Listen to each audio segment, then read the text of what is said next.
Good morning. It's November the 10th, a little before 7 this morning. It's chilly out here. It's about 25 degrees. Got a big storm coming in from the hurricane that's in Florida right now. They're predicting it's going to be here sometime Friday night. We'll start seeing the rains from that through Saturday morning. Lots of rain, 2+ inches. So we're getting things prepped for that. We were not on this morning when I came in. I did turn it on. It ran about 2.5 hours last night is all it ran. So, it's going to be dropping a little bit quicker today, I believe. But we'll run it for a few hours and then, let it shut off and see what happens and go from there. I'm going to swing you around, see the tail race, the falls over there. Everything looks to be in order at this point. With the 2 inches of rain, we won't, depending on how it falls. If it falls fast, which it sounds like it's going to, we'll run heavy that Friday night. Saturday morning, we'll probably have to start the bigger unit, which will be fantastic. Yesterday I did grease and went over checked all the fluids, added oil to the gearbox on the big unit, simply because it needs to be serviced, and if we can service it before we get ready to run, we're good. The young chicks are out. You can see them down there. They're just kind of hanging out this morning. Oh, you're tough. Oh boy, it's a toughie. You're a toughie. Oh man.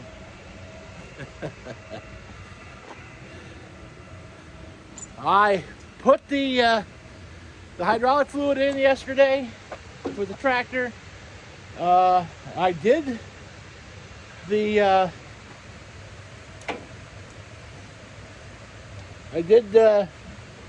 Teflon tape trick to the hose, and it worked. So that's a plus. Get you a look at the upper falls this morning. Check things out before we start to see the super heavy flows that we will see Saturday morning. After a big rain event like that, we generally look at all this stuff that fell down here. This is probably all from the wind related. There's this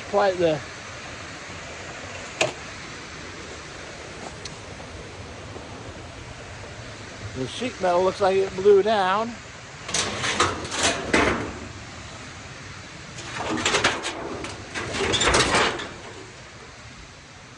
And therefore it blew my fence down, and so I put that back up.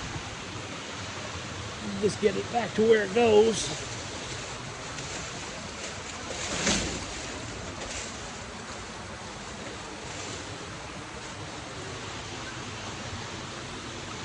Go around this one down here. Get it back up.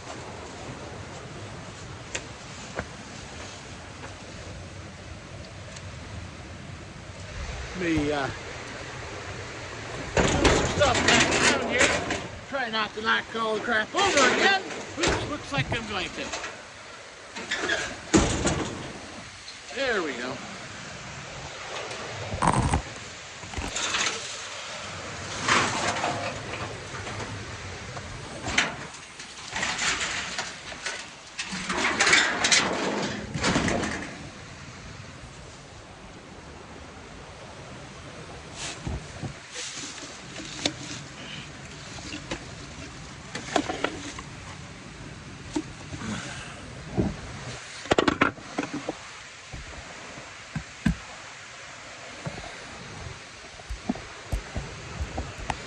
I'll set you right there, get you a little more square.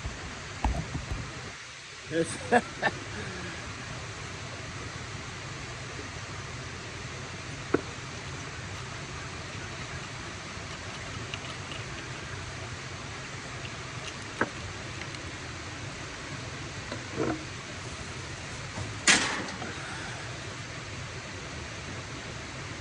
I can get stuff put back up.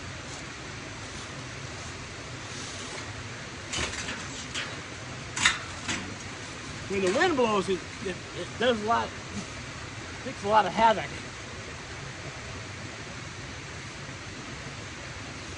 Especially the wind that you had the other day. It was really blowing.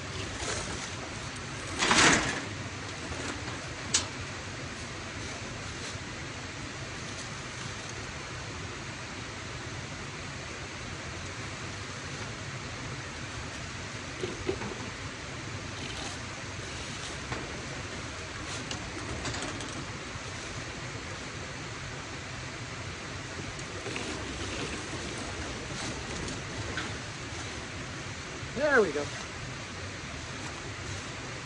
So we got that put away.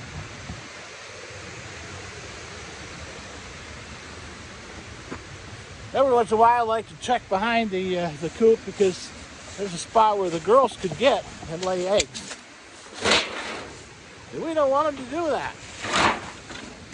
We want them to lay in the nesting boxes.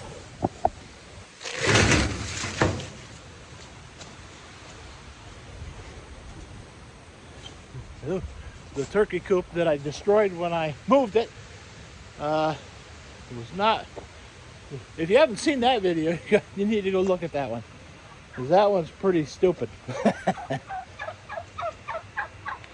What?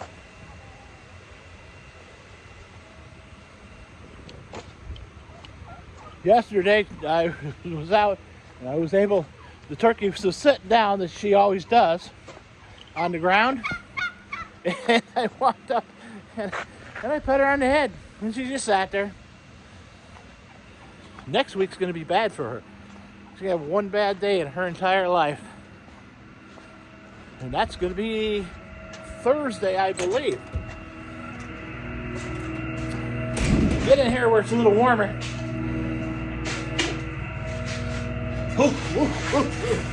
Anywho, so I've still got an issue with the hydraulics. The bucket won't fold, and I think it's just I'm having trouble getting the hydraulic hose to couple on. That wasn't the hose that was leaking; it was just another hose. I'm going to play around with the way things go and how they are set up on that block. But I can get that. That's not that difficult. Next week we've got, believe it or not already, we've got some winter weather coming in. We're going to see a little bit of snow maybe next Thursday. Like a 25-30% chance. It's going to be cold enough to snow. And if we do, it'll probably just fall down and melt away because it's going to be 36 degrees.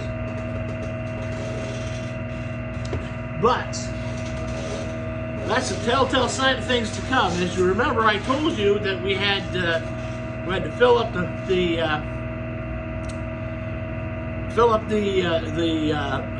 ponds and the swamps and get all that prepped. That kind of prep before you start to see freezing and before you start to see the snowfall.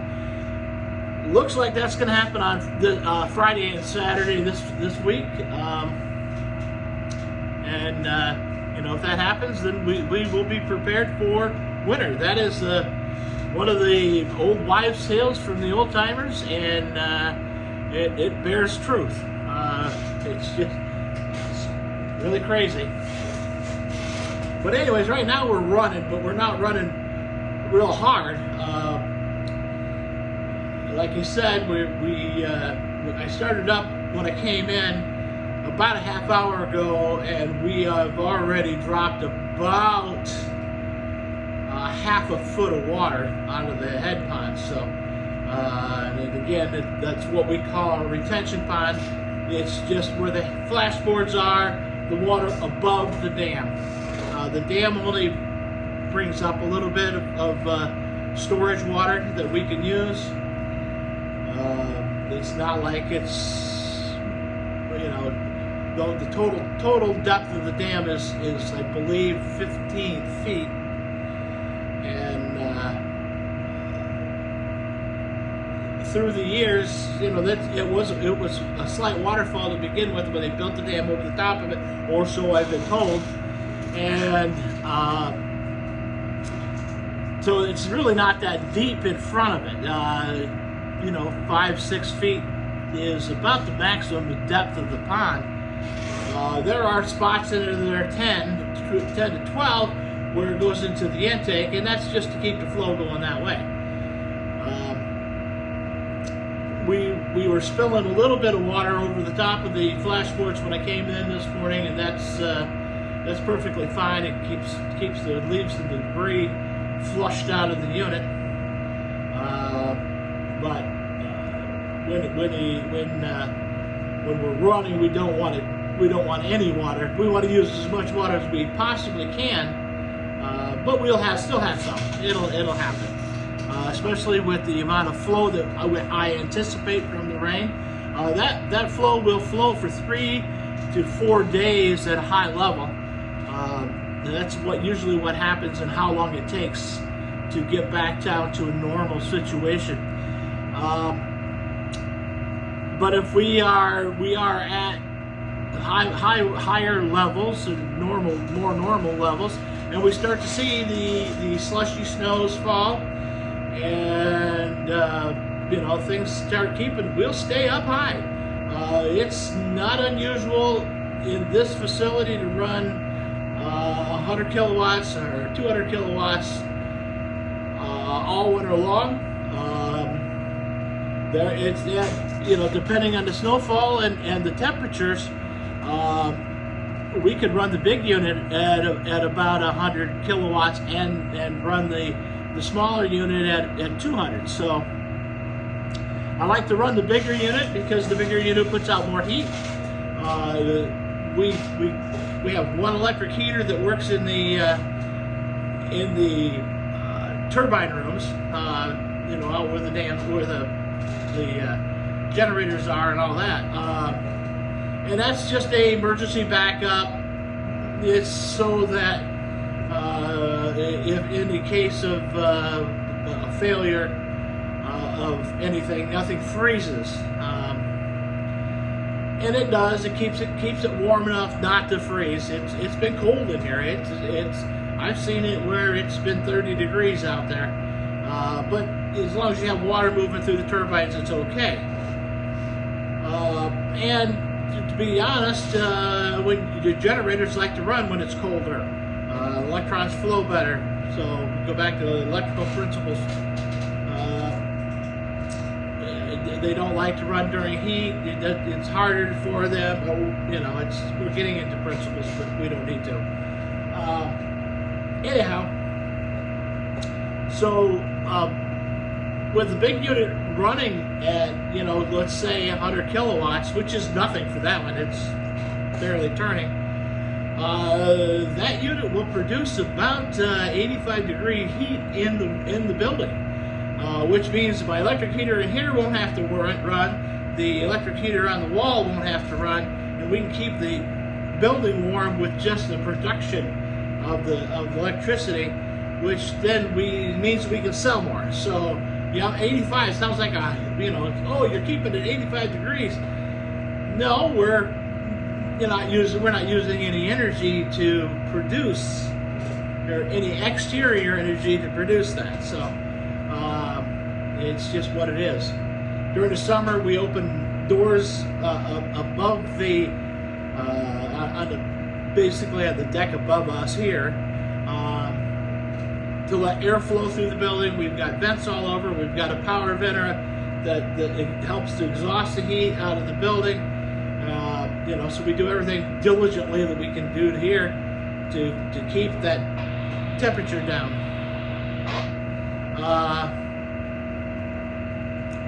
So anyhow, did you see I got my electric gloves on? I had to charge them last night. Today I've got a couple little jobs. Well, I've got one little job, and then I've got to go up to Seville and get that done. I got my little thing on that'll keep monitoring me, and I can do it. I'll wear that till tomorrow, and then I take it off and mail it in. Blah blah blah. Other than that, that's pretty much what it is. It's going to be one of those cooler days, so but the air temperature is supposed to get in the 50s, so it won't be terrible. But it just makes it tougher, on people with circulatory problems because their fingers get cold. But we'll get through that. Other than that, that's pretty much all I got. I'm looking at trying to figure out. I hear that chicken feed's going to be going sky high, so I'm trying to figure out how I'm going to stock some of that up. Looks like I'm going to have to buy some garbage cans and lids. You buy the garbage cans and lids to keep so that when you're storing it, you don't have rodents getting into it. That's where that makes it tough, because you don't want the rodents eating well either. So I'm thinking of getting 4 or 5 steel garbage cans. Even the plastic ones will work, and with a lid, tight fitting lid. And if I get a 50-gallon drum, the 50-gallon type or 30-gallon, I can get 3 bags of feed in each one, so 150 pounds in each one. And if I get 4 or 5 of those, I should be good for weeks.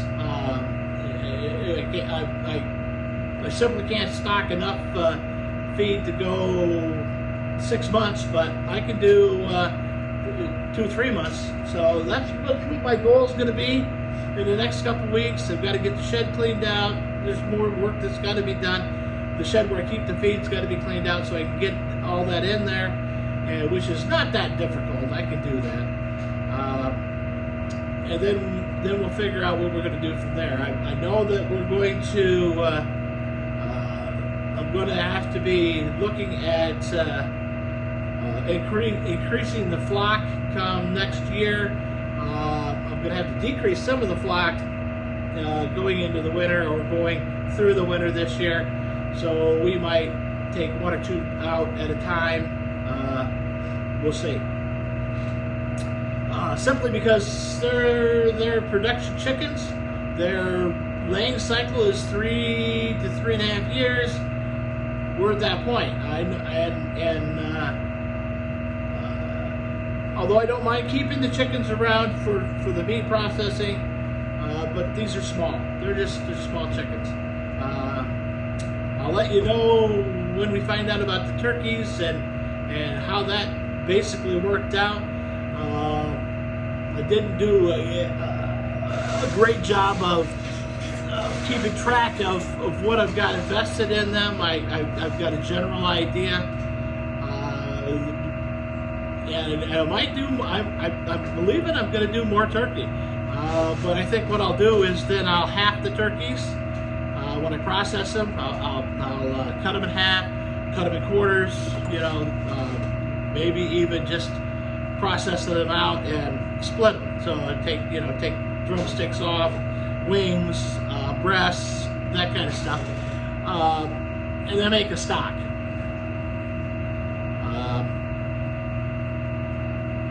We'll see. The thing about turkeys is they're a larger bird. They take as much work and as much time to raise as a chicken. A little more investment in them. So we'll have to see how that goes. I do anticipate prices increasing on that stuff too. So shipping's going to be an issue. So we'll see. I mean, with chickens, I have my incubator. I can incubate and get 6 to 8 chicks a month out of that. So and you get roosters with that, so you can't control that part. But you can always freezer camp roosters. All right, well, that's enough for today. Hopefully the sun is shining where you're at. You people in Florida are safe and secure. Stay warm and dry. We will speak to you later. Bye.